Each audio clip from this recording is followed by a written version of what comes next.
Ashamed to ask, ashamed to admit, got Jewy questions. This is it, this is it. Wise, wicked, simple, or unsure how to ask. We'll open up the books, the ark. We'll open up your cynical heart. No such a thing as a dumb question, okay, that's mostly true. Tammy and Shoshana are here for you. Ashamed to admit, ashamed to ask. It's everything you didn't get in Jewish studies class. Mazel tov. This morning. Shoshana's like, I'm so busy preparing for this episode. Meanwhile, I see her posting pictures of her quadrant bagels. And then she tells me this morning, I just got new pants. No, as in like they got delivered to my house. Oh, okay. Yeah, that's right. Yeah, your generation don't go out to shops and buy pants. I mean, I do, but these ones came from the internet. Mazel tov. Thank you. I hope this was all being recorded. Okay, good, because do Excellent. you want to know how I found these pants? How? I saw a 16-year-old boy wearing them, and I was like, I like those. And then he like showed them to me, like which ones they were on his phone, and then I bought them. Okay. The sneakers that I wear traditionally, they are basketball sneakers. I need basketball sneakers for my autoimmune arthritic feet. I know. Okay. They're like $300. So I buy teenage boy sneakers. Because it's like size down. Yeah, $80. Wow. Yeah. I should probably welcome everyone to our podcast. Welcome, everyone. Welcome back to a new season, new format. For shame to admit. New person. New co-host. Yeah, thank you. Yeah. I'm Tammy Sussman. I'm Shoshana Gottlieb. We'll get her off script eventually. Shoshana is a writer, a teacher. I said social commentator. Do you identify as one? Sure. Can I endow you with that? Identity is fluid. I'll be that. All right. And you're also the brains behind Jewish Memes Only. Yes. Thank you. Pleasure. I'll take it as a compliment. It is. I don't know if it was intended as one. It definitely okay. was. Yeah. And Tammy, is this my camera or is this my camera? This my camera? That one. Tammy is an author, podcaster, celebrant, and columnist. You know, I almost recommended you for a celebrant job. Almost. Like literally 2 nights ago. Okay, and what stopped you? I don't know if you'll be their vibe because I don't know if they are your vibe. Say more. Like, they are very, how do I say this, sincere people. Okay. You know what I mean? Like, I Yeah. don't think they could handle the jokes. First of all, you've clearly never seen me do a wedding No, I haven't. because, yeah, and you also don't know that I have an advanced diploma in performing arts, acting. So Congratulations. thank you. That wasn't a compliment. That wasn't cause for a compliment. I can be sincere. Anyway, thanks for bringing up the fact that you almost recommended me as a celebrant. It's kind of bringing up memories of when you almost booked me as your celebrant. And Almost had a discussion about booking you as our celebrant. you would have booked me if you had had that meeting with me. As our theme song suggests, Shoshana and I, we're here for you. All those Jewy questions that you might be too ashamed to ask now as an adult. This podcast is basically, it's like everything you didn't get in Jewish studies class. Yeah. Shoshana's agreeing with me, so we're off to a great start. Very not Jewish. Very not Jewish to be agreeing with me. Yeah. I think that'll be the only time this episode that we agree. It's just a prediction. Okay. It's not an I instruction. mean, we can like discuss it off camera, but I thought the format of this was you asking questions, like me presenting facts and like, I don't know. We should have discussed this before. Not disagreeing with, like I'll be like, the Jews left the land of Israel in 70 CE, and you'll be like, wrong. But I don't know why. I feel like we're having our first fight now. The Jewish Independent told me that conflict is good for ratings. So I'm trying to manufacture some right now. Okay, on the topic of the Jewish Independent. Yes. Are we allowed to call them the Jindependent? I'm asking it. Okay, I'm just freelancing for them. So you don't have any I don't have power? any pull, but my ex-co-host, Oh, okay. Dash Lawrence, he's the executive director. So you can ask him. I'll ask him. Yeah. I think Jindependent works. Yeah. All right. I'll put it to them. Thank you for your feedback. You're welcome. This podcast, look, some of you will be watching it on Spotify, on YouTube. Some of you will be listening to it while you're washing up your dishes, walking your dogs, walking your cat, if you're so inclined. I don't think I want that to be our listenership. All right. Like, I don't want to alienate someone right off the bat, but if you are walking your cat, I don't think I want them. I do. If you're walking your cat, get in touch.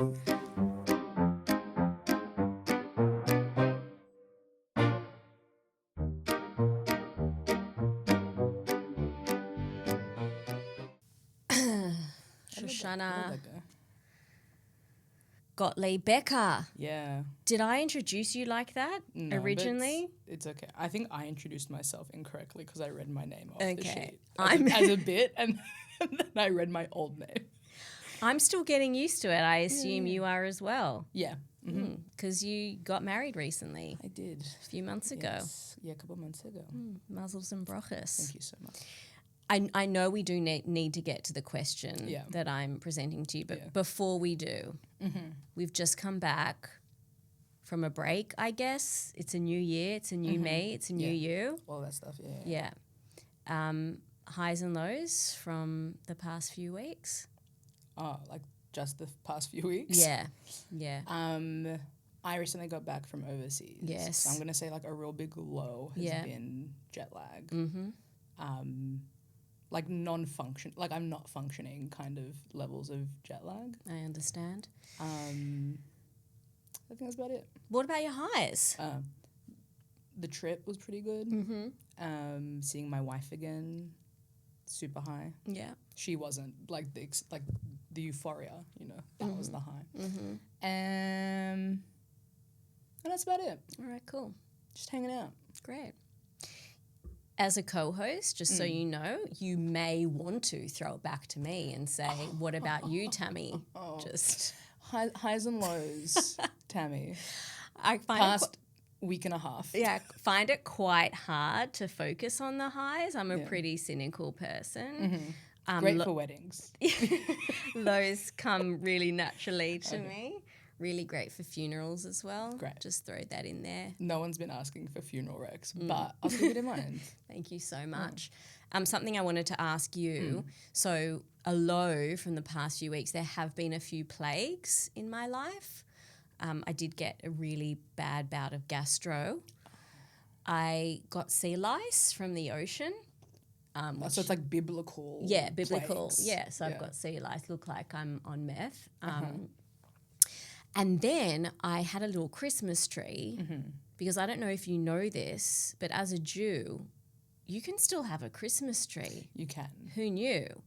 So I got a little one for my kids, and then 2 days ago, I noticed that there were maggots underneath the Christmas so it's tree. like actual biblical plagues. That's what I wanted your lice opinion from on. the sea. Yeah.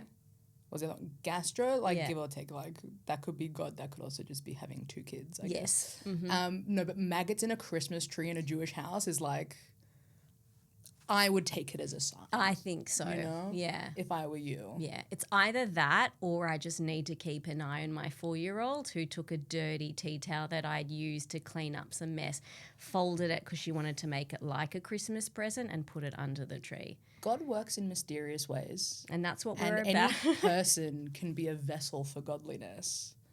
And sometimes it's, old guys on mountains hearing the voice of God. And sometimes it's 4-year-olds and dirty food and napkins. And you can't look a God gift in the mouth. That's that saying, right? Like, you just don't know. All right. I think take it as a sign. Okay, Yeah. thank you. That's why I wanted to raise this. Yeah. But now I promise you we're going to get to the show. Yeah. Okay. How much time do we have for the show? So How long are these episodes? yeah, they're half an hour, so really, Fantastic. really need to get a move yeah, on. Okay, Shoshana, I don't know if you know this about me, but I'm Ashkenazi. I had put it together. How? You never told me. It was just an inkling I had. How? Based on the chronic illness mentioned. Yeah. The general vibe and demeanor. Mm-hmm. The skin color and tone. Mm-hmm. Racist. Yep. And then I know one of your cousins. Okay. And I know that he's Ashkenazi. Well, So there you go. All right. I'm ashamed to admit that. Tell me. I really am. I'm not just manufacturing this shame either. Yeah. So, up until like pre-October 7, I had never stopped to think. Sorry, 1 second. Yes, continue. We're leaving that in, by the way. Okay, cool. Pre-October 7, I had never stopped to think, Yeah. how did my ancestors get to those shtetls in Eastern Europe, those small Jewy towns Yeah. in Eastern Europe? Never thought about it. Never thought about it. Okay. Like, we do a Passover Seder every year, and we talk about the Jewish people exiting, making an exodus from Egypt. And I knew about the land of Israel, and I knew about Judea. And then just there was this whole part in the middle, which I never thought to fill in that gap. Have you done any research recently, or you've just been like putting it off? You're like, someone will tell me eventually. Well, it was then after October 7, then, you know, what I'm seeing on social media is anti-Zionists and anti-Semites and racists calling Jews white. I'm like, but I've never, ever identified as white. And other people telling me, well, you know, your family from Eastern Europe weren't originally from Eastern Europe. They arrived in Eastern Europe. But and then I was also like go back to Poland, even if you're not from there, like yada, yada, yeah. yeah, so is that what this episode's about? Are you going to help me understand? I hope to. Okay, Yeah. You can ask questions at any point. I will. And because we didn't, I'm just going to like change scripts. Yeah. Because, not that I have to read the script, but like I prepare. Yeah. And so I like to have the facts in front of me. No one gave me a parameter of like where to start. And so I thought I'd go like way back. Go way So back. not quite far as back to like the Exodus. Yeah. But I thought I'd start as like where we left the land of Israel the first time. Okay. Right.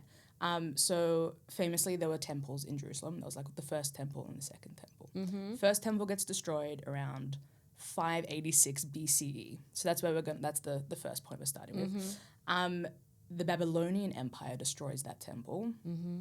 Jews are forced to leave in different sort of waves of exile.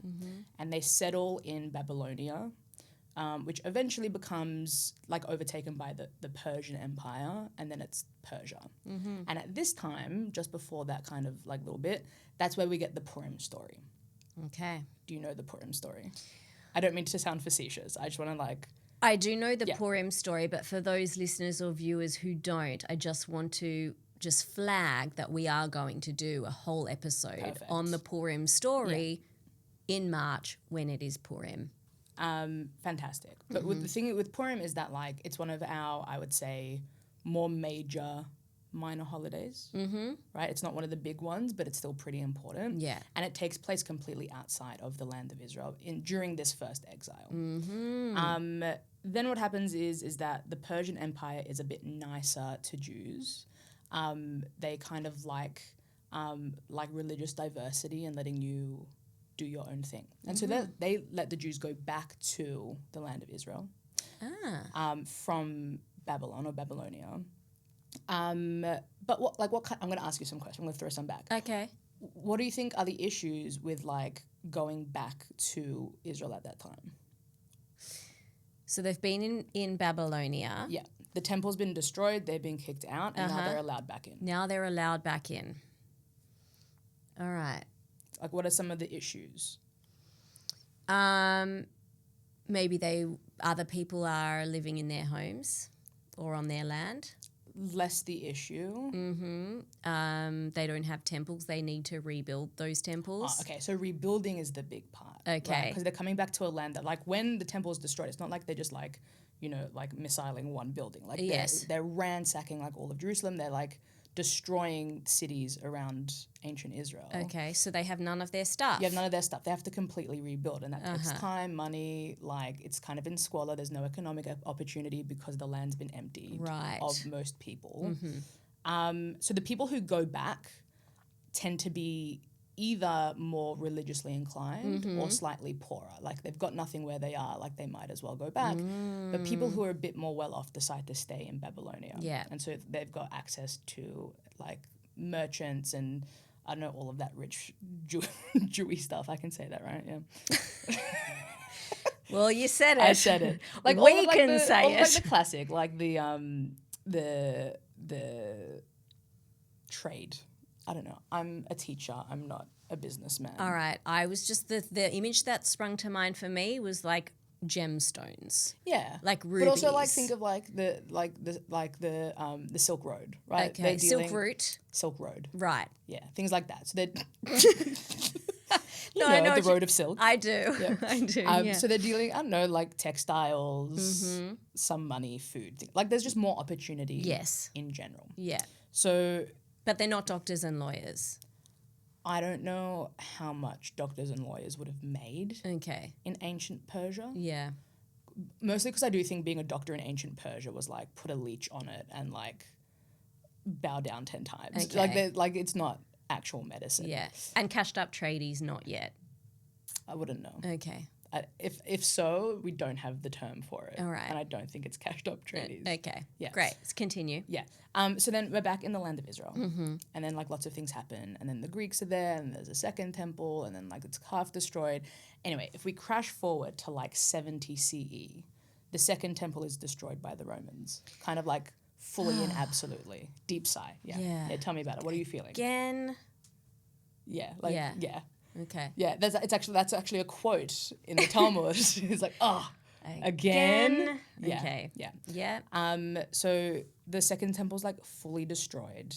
A bunch of Jews are sold into slavery, into like the Roman slave market, and so you've got lots of stories that pop up of like gladiator Jews, a couple who appear in the Talmud as well. Wow. Because, and this is really important, like when we mix culture, religion, history.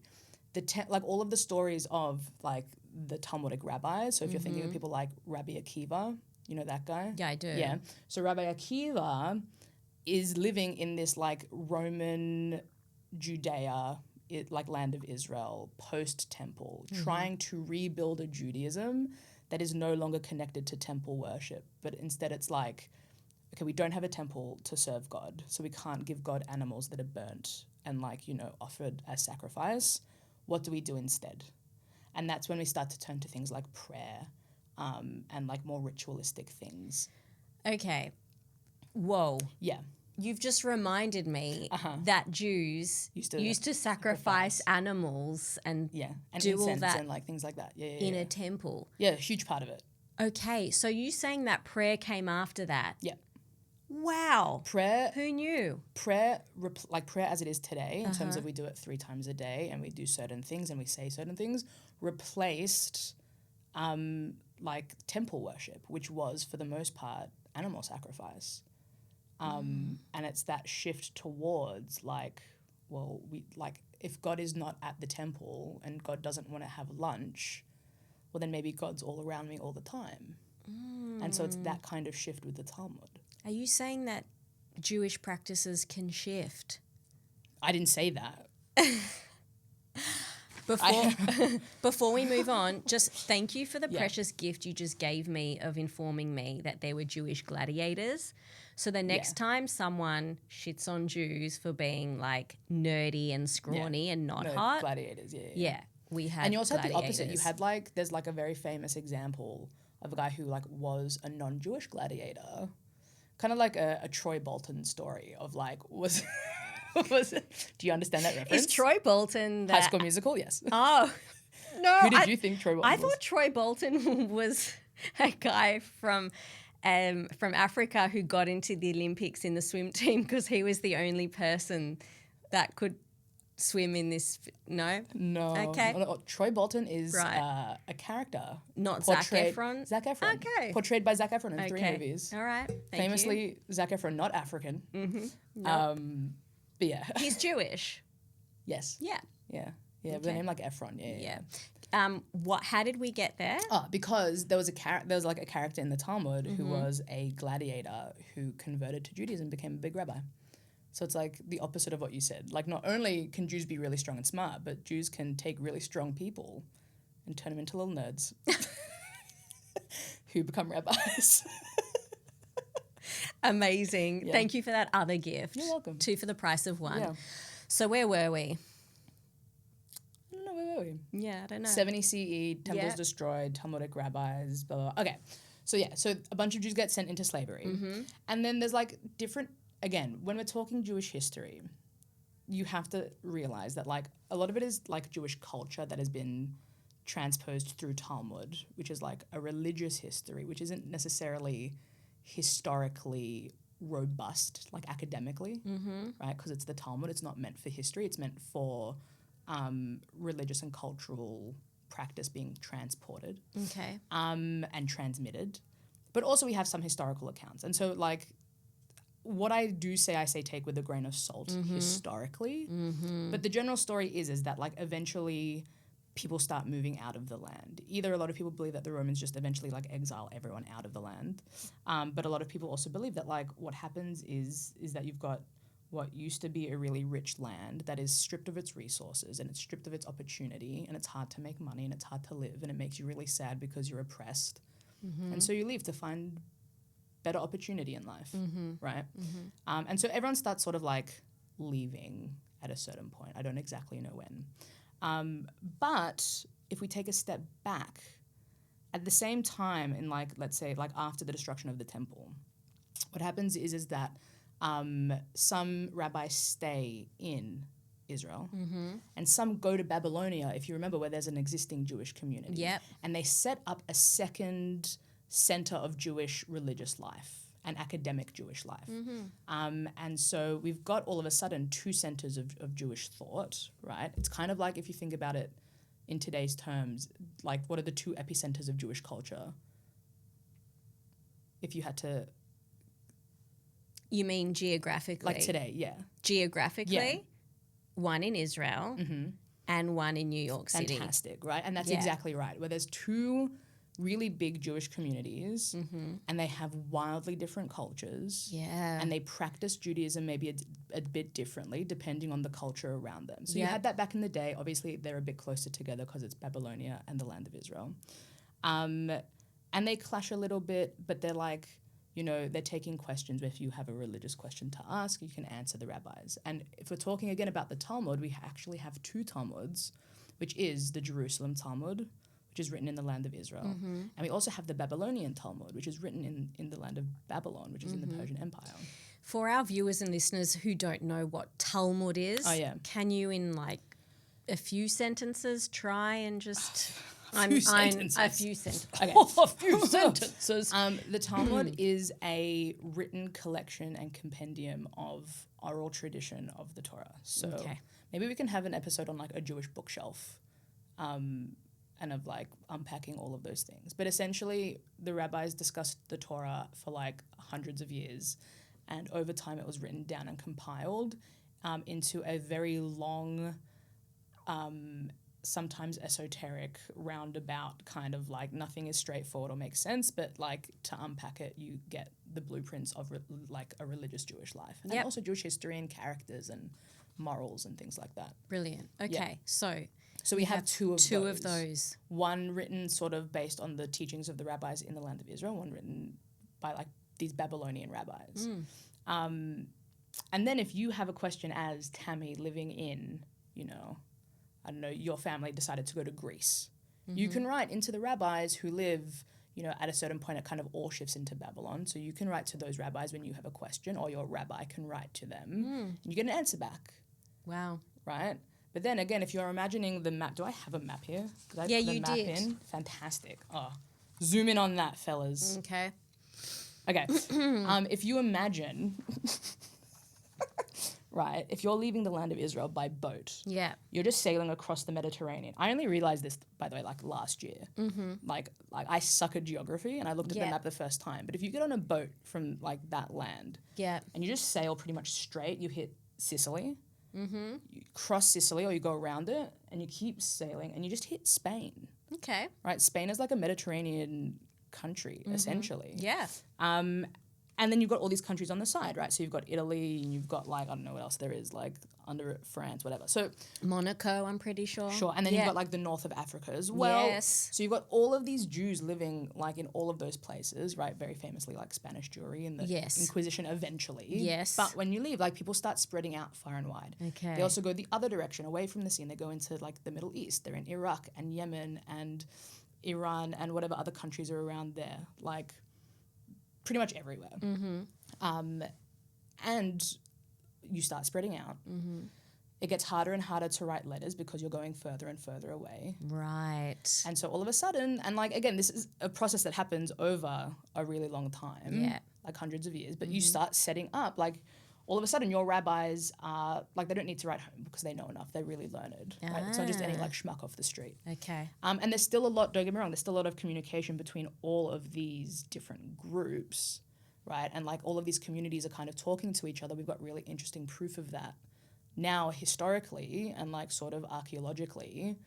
Right, we've got proof of Yiddish being seen in, like, in Egypt, in medieval Egypt, which means that those Wow. communities are talking to each other. Wow. But what happens, and this is what I think is super interesting, is that you go from the Middle East, right, from Israel, and you crash land in France.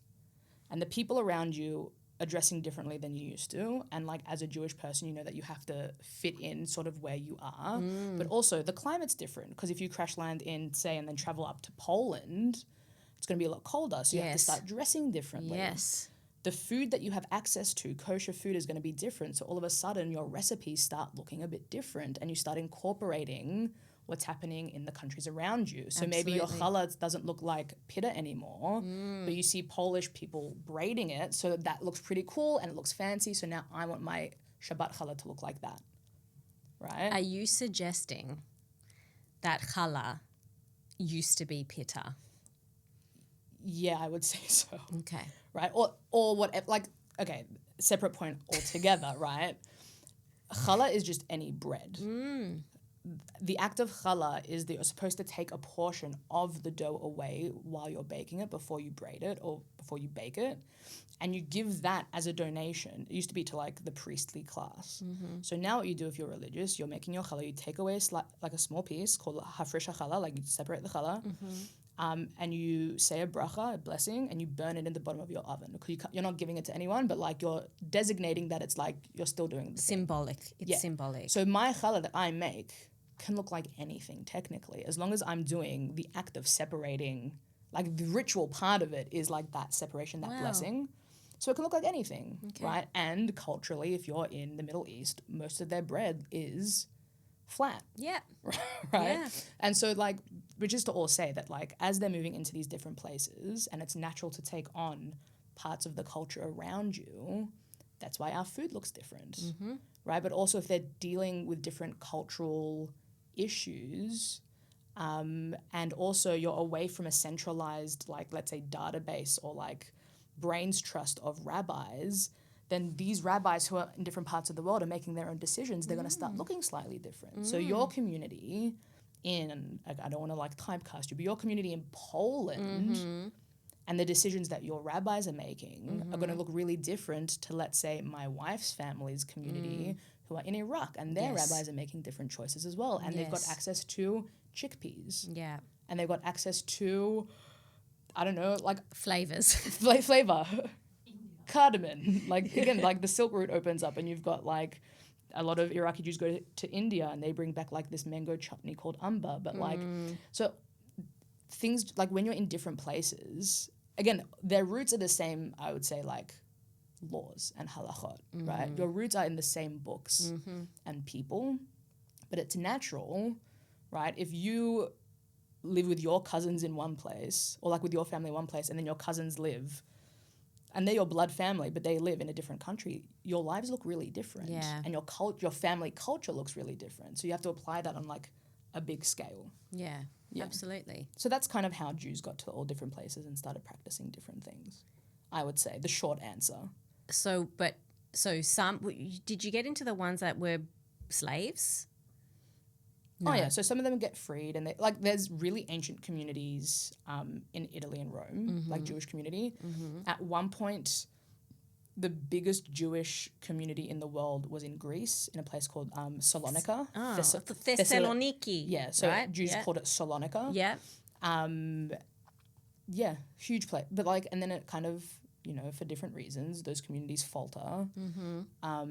A lot of the time it's through persecution. Yes. Right? So Spain, like we said, had like a bustling community. Yeah. Right? There was a golden age of Spain where like sort of Jews were free to do literally whatever they wanted, and they were in the government and they were really wealthy, but also they were making art and culture. And then the Inquisition happened. Yeah. And right, that's sort of like the Talmudic quote, like, again, becomes the refrain of Jewish history, because like you're in a good place and you're prospering, and then there's lots of different reasons, historical and otherwise, that oppression starts and you get kicked out of that place. Yeah. It's even happening now. My ex's family are all in Istanbul. Right. They got there because they were Spanish Jews. Yeah. Inquisition. And now things aren't looking so great. Their Jewish community is dwindling. Yeah. Again. Again. Exactly. Yeah, literally. Shout out to my ex's family in Istanbul. I know some of you I didn't know are secretly still listening to my podcast. I have so many things to say. Number one, I didn't know we could just do random shout outs that we wanted to. Yeah, we can. Okay, number two. Yeah. I don't know how to ask this nicely. Maybe you can cut this out. Yeah. Did you marry your ex for the diversity points? Yes. Okay, cool. Yeah. 100%. Like, I want to be Turkish, so I'm going to marry someone with Istanbul family. No, I knew that I wanted to reproduce. And so I was like, so my kids are quarter Sephardi, quarter Mizrahi, and then 50% Ashkenazi. And I was like, I want to make a beautiful children. Like, they will be cuckoo bananas, as you would say. Yeah, I would say that. They will be I wouldn't say stunning. I wouldn't say that about your kids. Okay. Cuckoo bananas is just a phrase that I use a lot. All right. I've picked up on that. Yeah. Look, we're going okay for time. It's almost time to wrap up. But before we wrap up... Do you have any questions about history? So much, but I think we should keep it for another episode. I think we can circle back to it. Circle back, you know? Come back to it. But we have other stuff to talk about. Oh, do we? Still with this? On this topic? Or this stuff. I was going to say before we go. Before we go. All right, cool. So before we go, we have a little segment. Yeah, we never named it. Or Yeah, did we name it? we never named it. I was trying to empower you to name it. I don't pick up on hints and suggestions. a lot Okay, of so the I need time. to be direct and Be say... like, if you need something done, you just tell me that it needs to be done. Okay. Otherwise, I'm like, you're being weird not asking. All right. That's good. We're still getting to know each other. I just didn't want to be too My controlling. boss tells me that I have oppositional defiance disorder. I'm looking at Shoshana's wife, Sky. She's sitting and she's just nodding. Yeah. I did pick up on a bit of that. Oh, don't. As she whips out her water bottle, I'm so... They should do ASMR Torah. What do you mean they? We. Yeah. So anyway, so I think I maybe do have a touch of ODD. And so when someone's like, maybe you would like to name this, I'm like, maybe you should ask me directly or like shut the heck up. All right. Do you want to name it or are you happy for me to name it? I think we should like let it go nameless for a little bit. Okay. And I think we should like think like have something like organic that crops up. Okay. Or if enough people listen to this, they can write in with suggestions. Then we crowdsource thought. I love that idea. Yeah. I was actually going to offer that, but again, I didn't want to be too controlling, and I'm very laid back. Okay. Except for the ODD. Yeah. So you can like do whatever you want. It's All right, fine. I'll describe the segment. Yeah, describe it. The segment is we collate and listeners and viewers can send in the most cooked thing that they have seen on a Facebook group, a Jewish Facebook group from whatever city they're in, whatever suburb, has to be of Jewish flavour. The group, not the question necessarily. So I don't know, you're probably too young to have ever watched free-to-air television, but I used to watch Neighbours. Okay. Well, there used to be a show called Deal or No Deal. I do know. With the briefcases. Yeah. No. I think that's an You act international like show. I'm 12. Yeah. I'm 30 years old and a half. and yet your jeans came to be because you saw a 16-year-old boy wearing them. I think that's just being, resourceful. Okay. Yeah. So I was thinking we could call this segment, for now until we get a better name, Shame or No Shame. It's pretty good. All right, thank you. Shoshana Gottlieb-Becker just said it's pretty good. All right, so this is where we read some of the craziest shit we've seen on the most cuckoo bananas. Yeah. No, so I'm not allowed to describe something as cuckoo bananas? No, you can, but the way that you said it before suggested that I would say that your children specifically are cuckoo banana pants. Because you said, as you would say, my kids are cuckoo banana pants. I would not say, I don't know them. Oh, okay, I understand. Can't pass judgment. I just thought I wasn't allowed to use that as an adjective, like... I don't own words. Okay. You can say whatever you want. Shoshana Gottlieb-Becker said I can say whatever I want. All right, so this post comes from... Are we naming the groups? I think we might get in trouble. No. Okay, we shouldn't name I wasn't going to name the person, I was just going to name the group. I think you should say where geographically this group is located. Right, you're right. But don't say the specific. Mostly because we will get kicked out of those groups. Yes, you're right. And I can't afford to have that happen. Okay. Yeah. So this came from a Facebook group in Victoria, Australia. And it was sent to me by a friend who thought it was so funny and that I would appreciate it. I saw this organically, by the way. Like, it came up on my Facebook feed because I'm in this group. Yeah. All right. Can you please read the post? Yes. I'm not going to put on a voice because I don't have an advanced diploma in acting. Okay. So I'm just going to read it like it's me saying it. Go. Okay. Hi, all. My wife is looking for a labourer to dig dirt out of our backyard so that she can waste money on a garden. When she asked me to do it, she quickly found out that she married a mouse rather than a man.